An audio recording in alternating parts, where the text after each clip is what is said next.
Good afternoon, students. So today in our maths class, we are going to revise our chapter 7, which is fraction.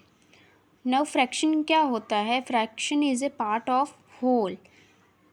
Whole of the जो भी एक पूरी सी चीज़ होती है, fraction उसका एक पार्ट होता है. And this can be represented by A two things separated by a line in which the upper part is known as the numerator and the lower part, the bottom part, is known as the denominator. So here it is a fraction. In this fraction 7 is the numerator and 5 is the denominator. Now types of fractions. Fractions कितने types के? तो fractions जो होते हैं हमारे वो 3 type के होते हैं: proper fraction, improper fraction and mixed fractions. So today our main topic is addition is fraction. So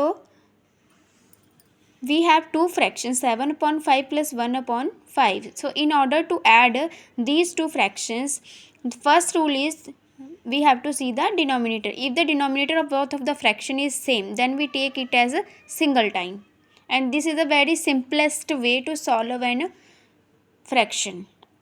Now we divide this 5 with the first fractions denominator which is also 5. अब हम 5 को 5 से डिवाइड करेंगे तो हमारे पास आता है क्वोशिएंट 1, और जो हमारे पास क्वोशिएंट आएगा उसको हम न्यूमिनेटर के साथ जो होगा मल्टीप्लाई करेंगे. So here is the numerator is 7 into 1 plus 1 हमारे पास न्यूमिनेटर पहले ही है, 5 को 5 से डिवाइड किया तो हमारे पास क्वोशिएंट आया 1. सो उसको मल्टीप्लाई करेंगे हम न्यूमिनेटर के साथ, तो देन वी गेट 1. 7 1 ज़ा 7 प्लस 1 1 ज़ा 1. 7 plus 1 is equal to 8/5 which is our required fraction. Now question 2, 3/12 plus 7/12. इन सभी क्वेश्चंस में आपको एक सिमिलरिटी देखने को मिलेगी कि सभी का जो डिनोमिनेटर है सभी फ्रैक्शंस का है वो सेम है.